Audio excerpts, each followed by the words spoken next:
Margaret is a local hero of mine, and I saw her give this presentation at the Hitchcock Learning Center in Amherst about 6 months ago, and was really blown away. And I said, could you come to the Biochar conference and give that same presentation? And she was just totally excited about it. Margaret is the Reverend, a priest associate of Grace Episcopal Church in Amherst. She's a longtime climate activist. Margaret has led spiritual retreats for over 25 years. Her third book, called Joy of Heaven, To Earth Come Down, is a collection of daily meditations for Advent and Christmas that focus on the sacredness of the natural world. She has been a leader and religious witness for the earth since her arrest in 2001 at the Department of Energy in Washington, D.C. Her website is holyhunger.org. Welcome, Margaret Bullitt Jonas.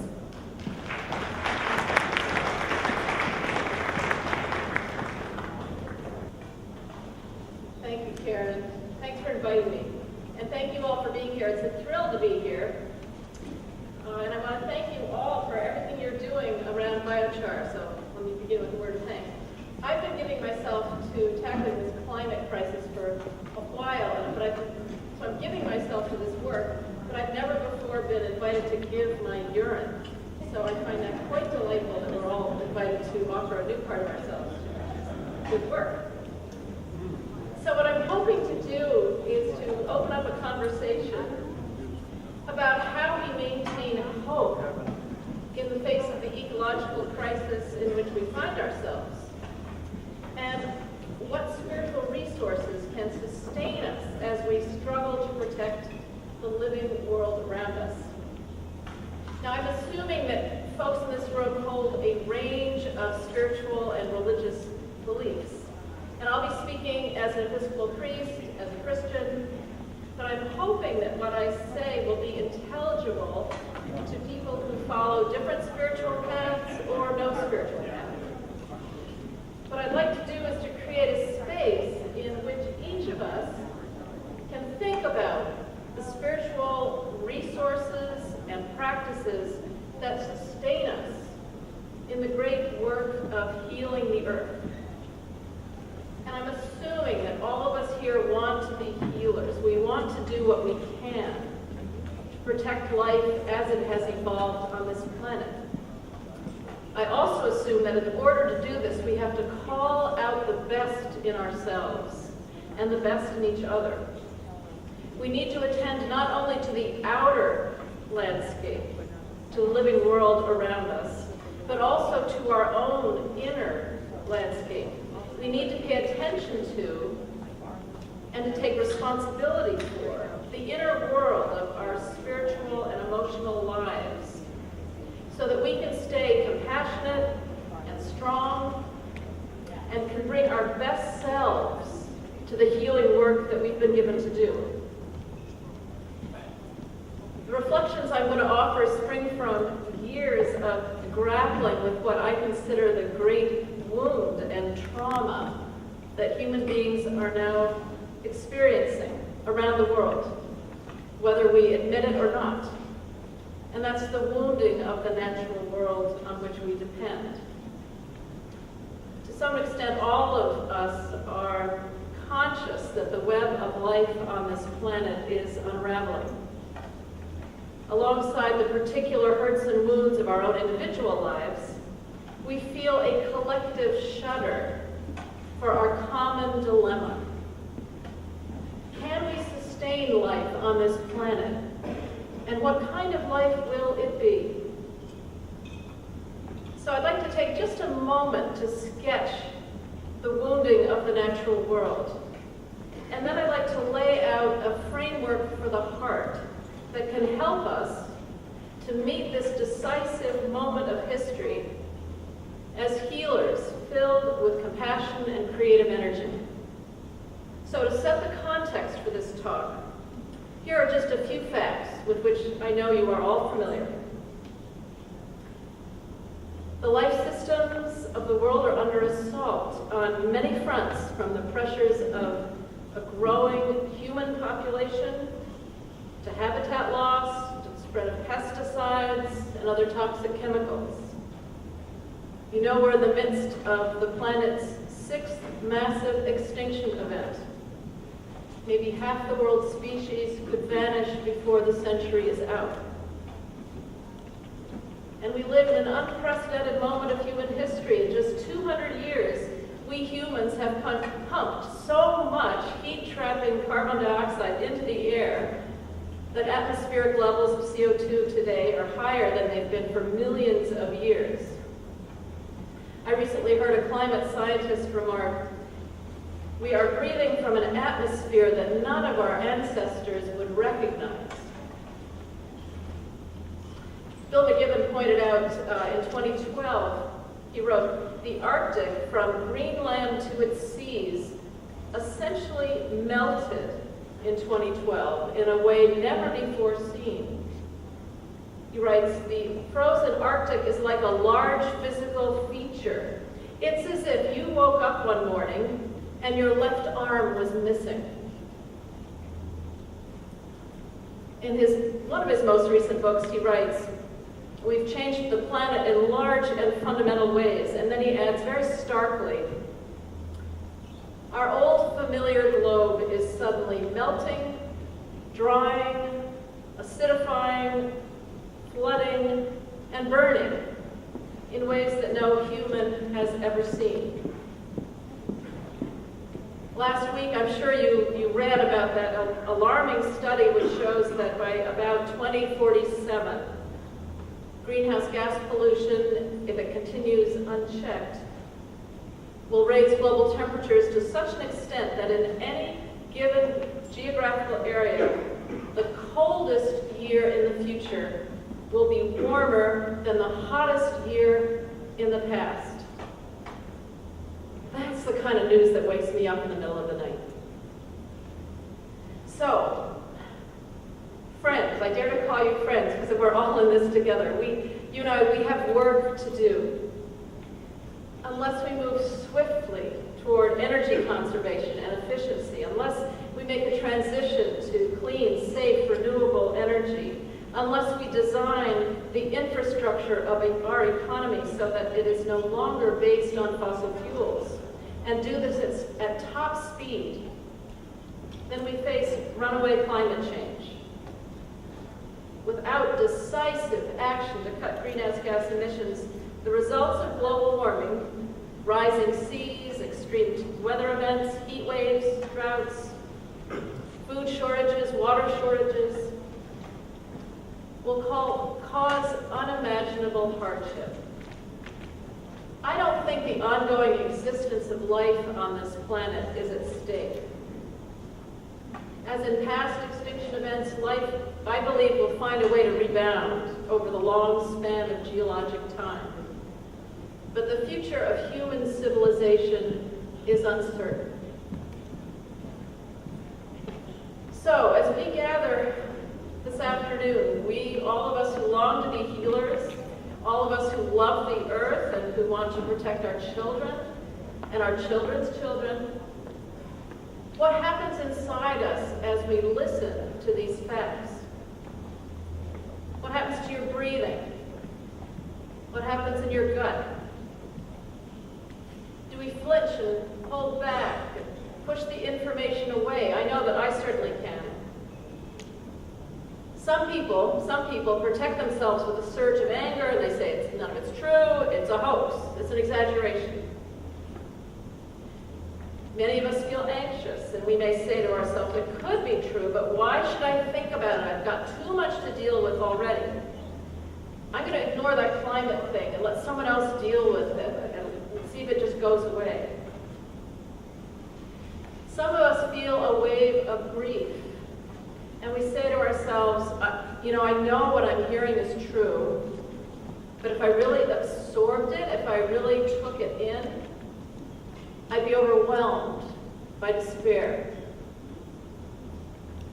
And some folks shrug with resignation. They give up. They announce it's true, it's hopeless. I'm going out for a drink.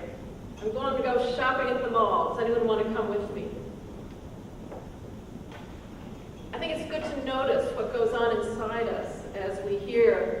traumatic news. It's difficult to face the grief and helplessness and fear that our situation evokes. You know, we're not climate skeptics. Folks in this room, we don't deny outright the conclusions of science. But I think most of us do engage in a kind of everyday denial. We try to avoid the anxiety of thinking about climate change, so we can change the subject and focus on more manageable things. So the question is, in the midst of the pain and fragility of life as we know it, how do we grow the heart of a healer? Where do you find the holy strength not to turn away from the pain, but rather to turn toward it and to touch it with love? Is there a framework for the heart that can show us how to live into this scary time in a way that calls out the best in ourselves and in each other?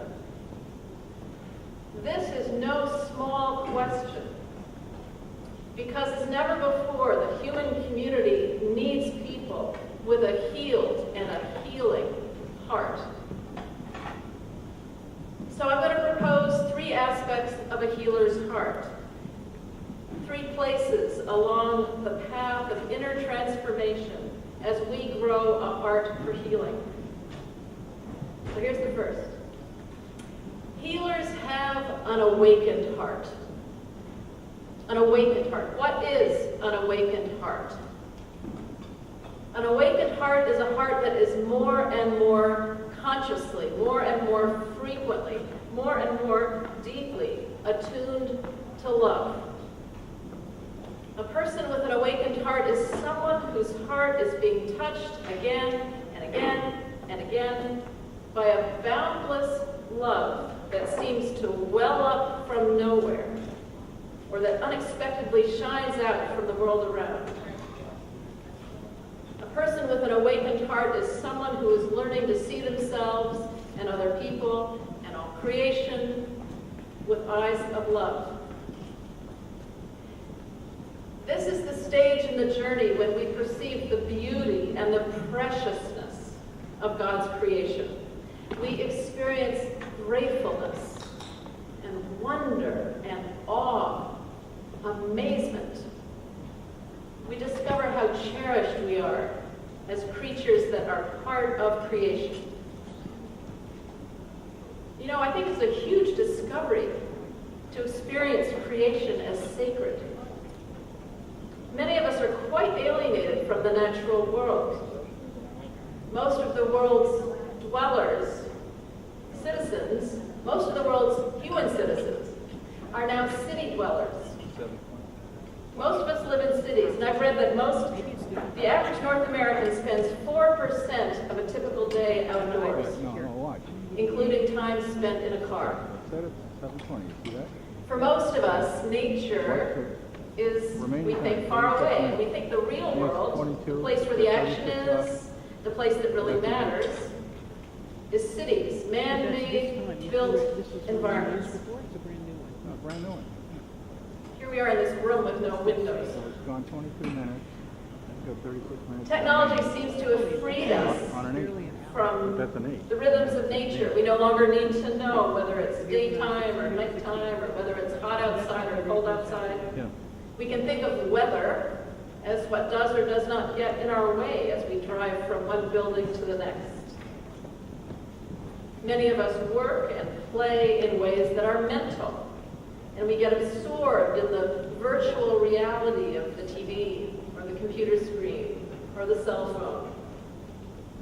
When we lose touch with nature, it's easy to think of nature as out there, far away, something to be ignored, taken for granted, or dominated and used up. To add to our alienation from the earth, some of us grew up in families riddled with addiction. My father was alcoholic, and I developed my own addiction to food. And if you've ever been gripped by addiction, or if you've ever been close to someone with an addiction, then you know that addiction functions to disconnect us from the needs and the rhythms of the body. I got into recovery in April of 1982 and began to practice the art of listening to my body and of living within its limits. For me, saving the earth began with learning to inhabit my own flesh. As I learned to listen to my body, I also began to connect with nature. And I remember riding across a field in Minnesota in the back of a truck during that first summer of recovery. It was a sunny afternoon in July, and I was entranced by the smells of grasses, and just to breathe in was erotic. What a joy to be alive, to live in a body, to be part of this living, buzzing, blooming earth. In that brief, ecstatic moment, my heart awakened for a moment. For a brief moment, I knew that I was part of a sacred mystery that somehow infused all things and yet transcended them too. Somehow that loving, nameless, sacred mystery was giving itself to me in the grasses, in the wind, in the light. And I was giving myself back to it, saying, I love you too. Moments like these may come very quietly. I think we've all experienced such moments. Maybe when you're gazing at a pond that's filling with rain, or when you're looking out at the Holyoke Range and admiring the leaves as they change color. In moments like these, our hearts awaken. We consciously step into that great love affair that is always going on between God and God's creation. We experience God's love for us, but not only for us, not only for our own kind. So to sustain ourselves as healers, the first thing we need to do is to cultivate an awakened heart. We need to root and ground ourselves in love.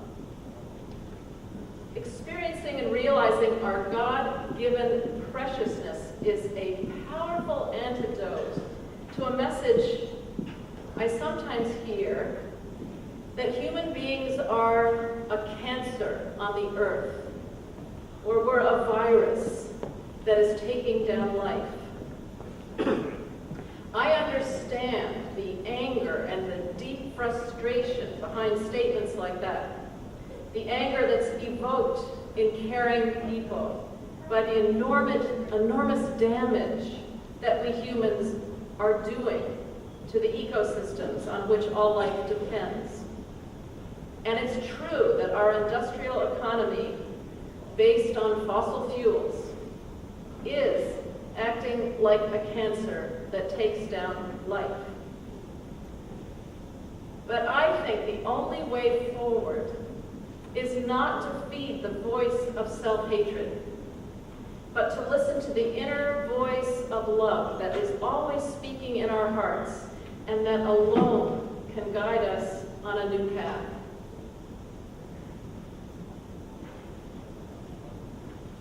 So we cultivate an awakened heart, a heart that is grounded in God's love. But divine love never holds itself back from the suffering of the world. Divine love never closes itself off and never insulates itself in its own safe little bubble or cocoon. Divine love never tries to float away or rise above the messiness and brokenness of life, but comes down and abides with us. So healers have not only an awakened heart, we also have a broken heart. A healer's heart is willing to suffer and to feel pain. So that is the second aspect of a healer's heart. It is a wounded heart, a heart that is willingly pierced by grief. Now, I know that people have many ways of handling their feelings. The stereotype of men, for instance, is that men handle their feelings in this sort of way and women handle their feelings in this sort of way. I also want to acknowledge that there are many reasons that we resist experiencing a broken heart. Many reasons that we fear our grief and want to avoid it. Who wants to feel pain? Nobody. Plus, I know I don't want to look morbid. I don't want to look sentimental. I don't want to look weak. I don't want to bring anybody down. Yet whatever our personality type or our particular conditioning, we do feel pain for the world. We can't help it. No one is exempt from it. For we are part of the world, part of creation, part of the whole web of life. And here I want to quote Joanna Macy, that wonderful Buddhist philosopher and activist, who points out that the same currents of matter, energy, and information flow through us. We are not closed off from the world, she writes, but integral components of it, like cells in a larger body. When that body is traumatized, we sense that trauma too. When it falters and sickens, we feel its pain whether we pay attention to it or not. So can we let ourselves feel our grief and the grief of the world? Can we let ourselves feel the pain of a broken heart? And how do we open to the pain of the world without drowning in it?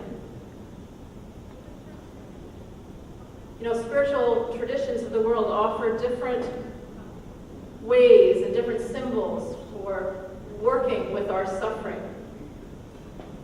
As a Christian, one place I go is to the cross. When I get overwhelmed by the pain of the world, that's where I go. For as I experience it, the cross of Christ is planted deep within me, within each person who chooses to let it abide there. And that's the place where all of our grief, all of our fear, all of our pain is perpetually met by the love of God, perpetually met by God's forgiveness and energy. Many other images are possible as well. There's a beautiful psalm which says, I soothe my soul and make it quiet like a child on its mother's breast. So in a place of great fear or sorrow or anger, sometimes we can take ourselves, whatever part of ourselves is feeling that pain, and rock it as a mother would rock a child. Whatever images we use to explore a healer's broken heart, I think it's good to let ourselves feel anger, because anger is an expression of love. I think it's good to let ourselves feel emptiness, because emptiness creates a space for something new to arise. I think it's good to let ourselves feel sorrow, because shedding tears can water the soul and bring new life. And I think it's good to let ourselves feel our fear, because in itself that is an act of courage. So where do you feel the pain of the earth? Where do you hear the groaning of God's creation? What are the losses you need to mourn? What are the tears you need to shed? As healers with a broken heart, we know that the darkness inside us and outside us is real. But even in the darkest places of our lives, a light is shining.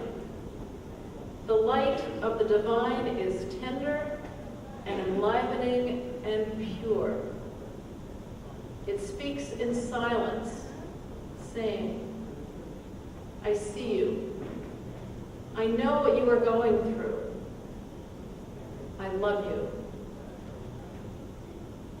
In the radiance of that light, which sees us in our entirety, which sees us whole, we learn to embrace and accept every part of ourselves and every part of reality. So now we come to the third part of the spiritual framework for sustaining ourselves as healers. Filled with love, because day by day our heart is being awakened.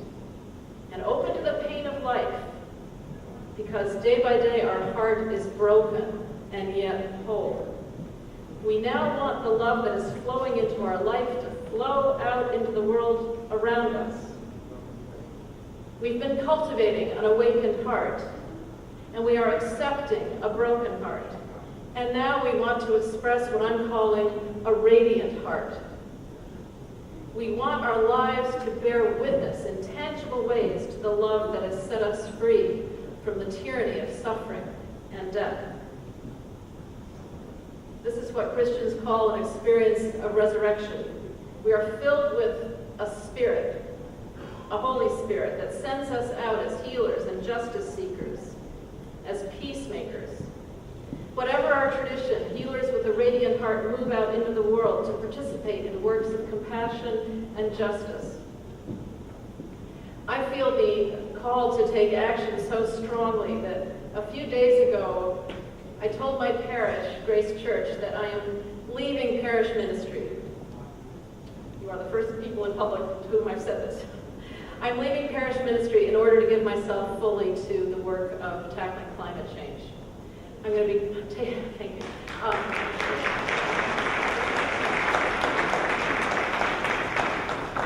I'm going to be taking up a position in the Episcopal Diocese of Western Massachusetts as a missioner for creation care.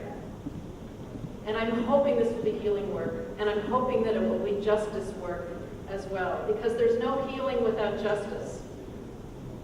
Tackling global warming is a moral issue. You know that. The poorest nations and the poorest citizens in each nation are those most vulnerable to climate change. The frontline communities most affected by fossil fuel pollution are often low-income communities and communities of color. Healing the climate is closely connected with securing racial justice and environmental justice and economic justice. And it's about intergenerational justice, too.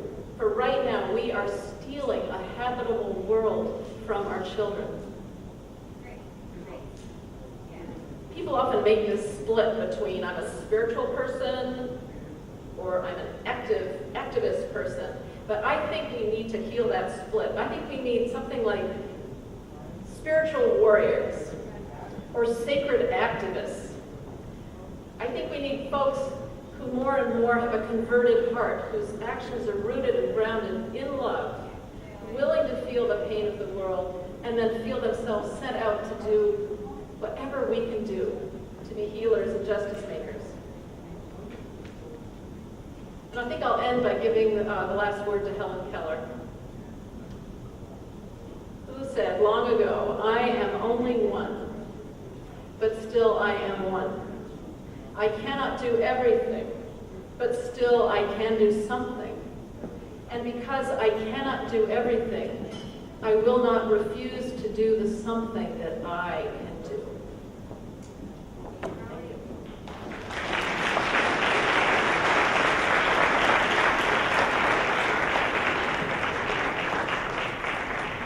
Now we have 10 minutes for questions and answers, and we have the microphone set up here. If you have any questions for Margaret Bullitt Jonas. And actually, personally, I'd just be really interested in your thoughts on, are there spiritual practices that help you stay grounded and sustain you in this great struggle we're in?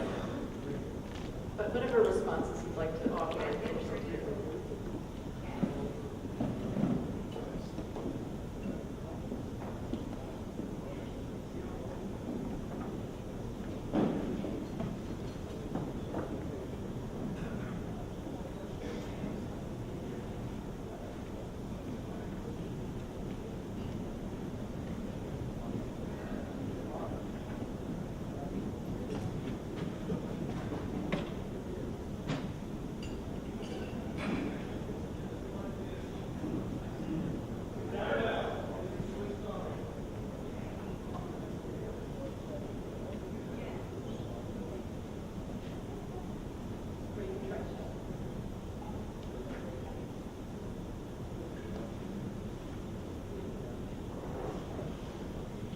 Do we have a good techie person here?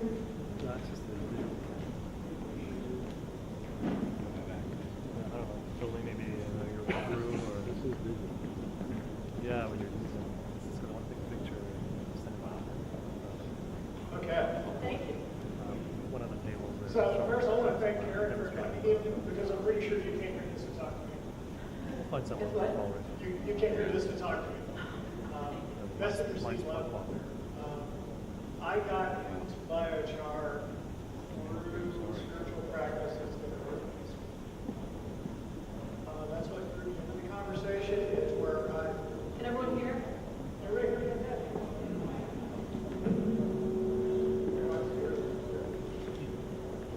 Everybody hear? Oh. How about now? Okay. So I came to biochar through my spiritual practices, which are earth-based. I actually met my partner in our biochar company, Matt Sweat Lodge, where we celebrate the earth and we celebrate what we call life-mindedness. We all come together one life.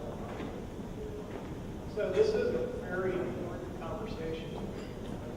And the question I have around it is, what do we do to send this message out so that we're not finding people are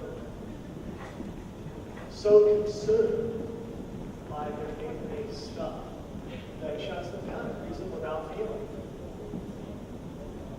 What would your recommendations be where we can speak to these people and take them from this headspace to a heart space?